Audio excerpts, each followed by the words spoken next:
party people in the place to be. What's going on? It's me, it's me.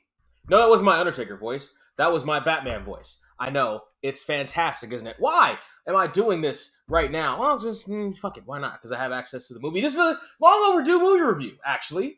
I consider it long overdue. Yeah, about 5 years. Batman the Killing Joke. Batman the Killing Joke. This one I think is going to be relatively quick because honestly, there doesn't really seem to be a whole lot to talk about this one with. Very quickly, the animation is great. Standard DC fare. This is one of the more adult and oriented Batman flicks that we've been getting. The more adult oriented cartoons that they've been coming out with. Still the same cast. You got your Conroys, your Hamills, and your Strongs. You can't go wrong with that. The difference is the story that we're being told here. And The Killing Joke, I don't know if you remember, was sort of a big deal when it came out. When this movie came out, when the graphic novel came out, when people saw the cover of it, the SJWs were all in a tizzy over, seemingly nothing. Because it's like, well, yeah, how can the Joker do that? Well, he's a villain, you see. He's supposed to be bad. And that's just the cover of the comic. It doesn't say anything about what's actually inside. Or the graphic novel, rather. I have not read the graphic novel. Full disclosure, I have seen this, though, and all things considered, The Killing Joke is fine, I guess. From a technical standpoint, it's, standard, top-notch DC animated stuff. Voice cast, like I mentioned, standard operating, top-notch DC stuff. The story leaves something to be desired for me. Feels like a lot of filler for me. And this is only an hour and 15 minutes. Really an hour and like 10 or 12 minutes. This is only like 70, an hour and about 70-ish minutes. I don't know. I don't know how I can't go into anything else non-spoiler other than to say, it was fine, I guess. Okay? That was the non-spoiler part. Now I'm taking this mandatory sip to allow you to skip to the timestamp or get out of it. Well, boy, wait, before you go. Did you remember to smash that like button? That's the last time I ever do that, I swear to God. I feel cheap. But yes, hit the like button. I was going to say smash again. Fuck. I was going to say smash again. Hit the like button. Click it. Click the like button. Click the subscribe button. And the share button is most important. Share, because I'm your favorite YouTuber after all. You know this. I know this. Why not let somebody else know this? Okay? Now, the mandatory sip for all those to skip. It's a good little cocktail. All right, so The Killing Joke, the first half of Killing Joke tells the story of Batgirl getting all in her feelings about Batman, and the second half is all about a slightly different take on the Joker's origin story, and ends in a big battle in a carnival with him and Bats. Whatever. Both of these stories are whatever. Listen, I'm perfectly fine with not doing another like super Batman-y Batman story. Like we didn't see, the Waynes die again this time, for the love of Christ. However, the first half with Barbara Gordon, all her feels about Batman and acting like a teenager, and ends with them fucking on a rooftop, and then things get all weird because this is a perfect example of not dipping your donut in the company coffee, or being the company coffee to get the donut dipped into, or whatever euphemism you want to have for whatever you have. It's a perfect, it's another example. I can't even say perfect. It's another example. Because not perfect. Because I don't think of Barbara and Batman. It doesn't make any, that's not the pairing. Barbara and Dick, fine. Depending on the timeline. Barbara and any of the other secondary Bat family, Bruce is the Bat family member. Okay? Barbara and Dick, Barbara and Tim, depending on how you age them, fine. Fine, whatever, fine. Barbara and Bruce? Nigga, that's like Barbara and Terry. No. And also, this has two things that Bruce, or rather Batman, because that's how he thinks of himself as Batman. Two things. Batman, especially when he's in the cowl, and both times these things happen, he's in the cowl. Like, he's not even in the suit. He's in the cowl. Matter of fact, I don't even think he's not in the cowl at all in this movie.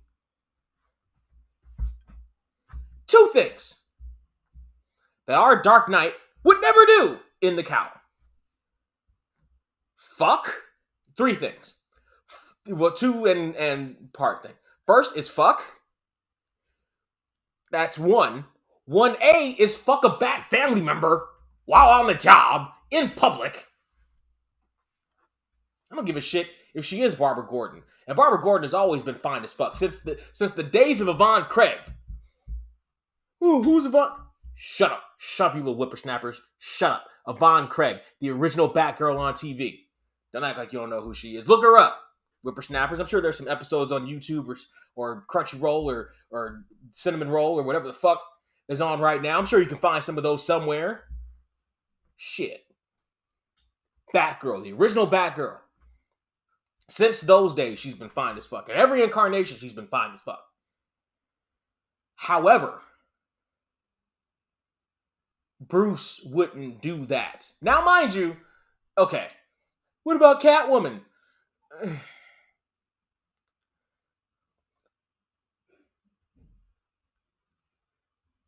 That was a little more complicated. That's a little bit more complicated. Like, okay, let me rephrase this. I don't think Bats would fuck willy-nilly in the cowl. You know what I'm saying?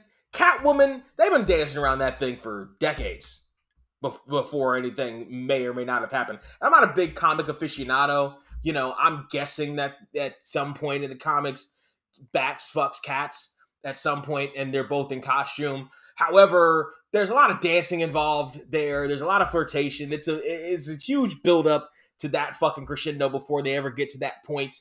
If they ever get to that point. So it's a whole lot of a whole lot, as opposed to this kind of shoehorned thing. Batgirl feels shoehorned into this position. And also she feels it doesn't do it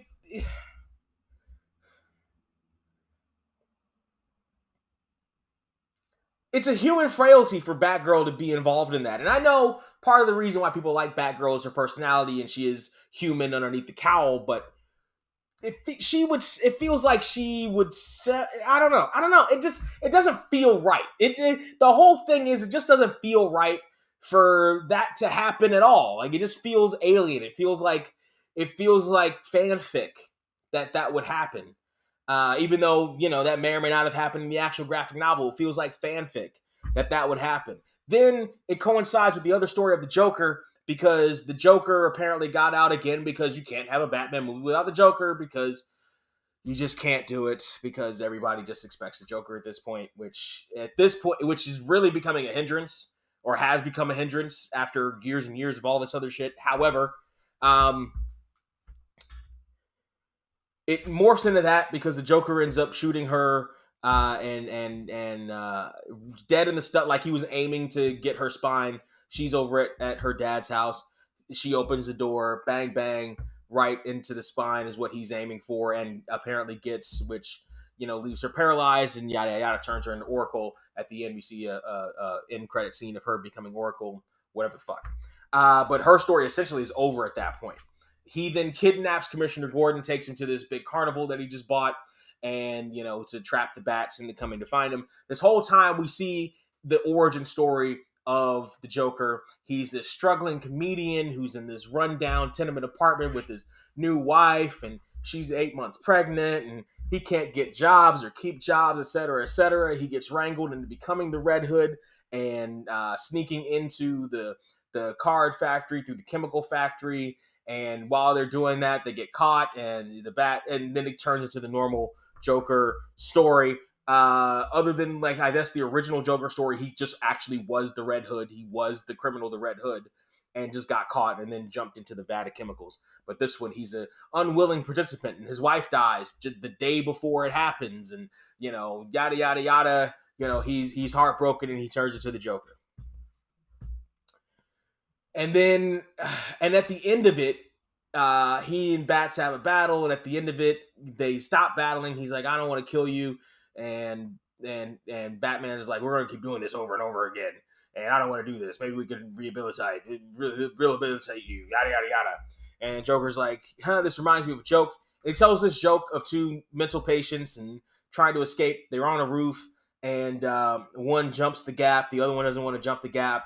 But he leaves like a bridge there for the guy to walk across, and he's got a flashlight. I'll show it to you. And the other one is like, "You'll just turn it off when I get halfway there." And they start laughing. And I rewound this like 4 or 5 times trying to understand why it was funny. It just wasn't fun. Did it have some kind of secret? Am I missing something? It probably must have had some secret meaning. I feel like it must have had some secret meaning. And I feel like I want to look it up, but I don't want to look it up because it's a stupid joke.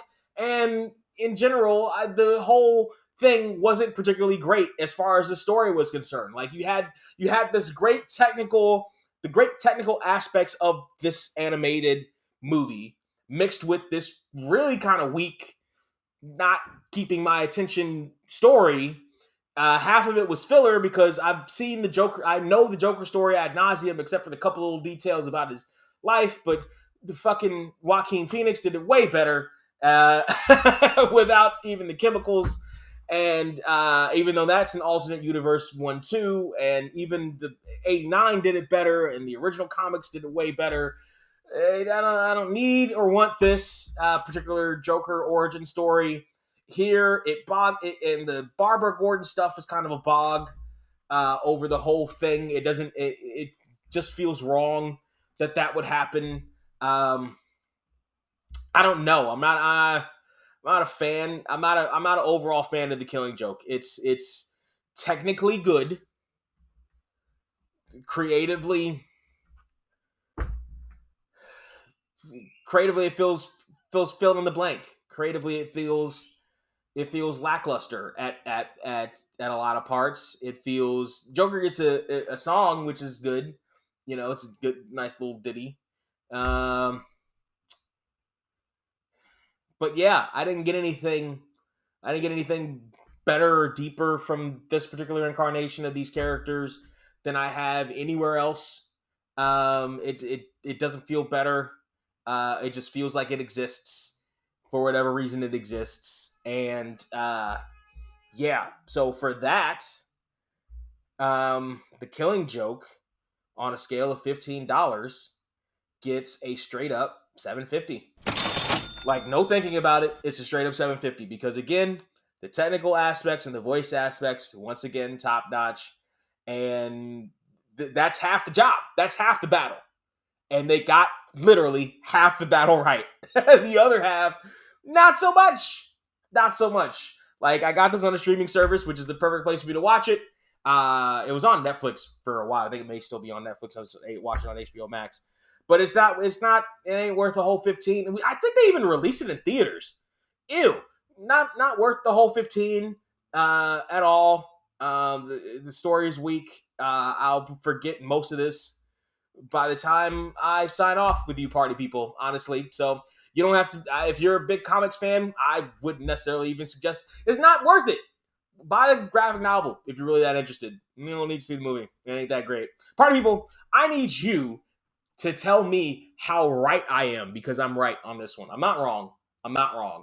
On this one, I'm correct.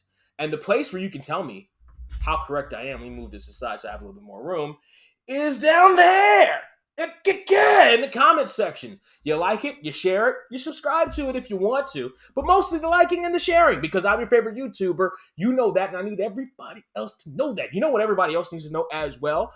Every Thursday, the How Do We Even Get Here podcast is on and popping. We got big things in the works for you, party people. Oh, yes. Oh, yes. It is on and popping. If you're on the Patreon for the How Do We Even Get Here, you'll start to get stuff weeks early if we actually stay on any kind of cohesive schedule. But, maybe you will, maybe you won't. Or, tell you what, if you subscribe to the Patreon, let me rephrase it. If you subscribe to the Patreon, now I can guarantee you will get some shit early because you'll be paying us to do it.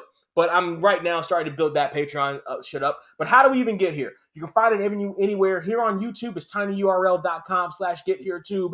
Everywhere you find your favorite podcast, all you have to do is look up How Do We Even Get Here or go to our link tree. It's linktree/getherepod. linktr.ee/getherepod, or all the links are in the description.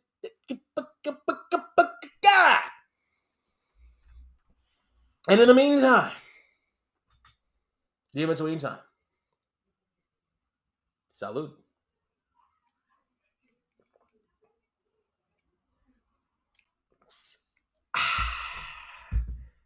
I'm a nice guy, I'm a nice place, with a nice smile on my nice face.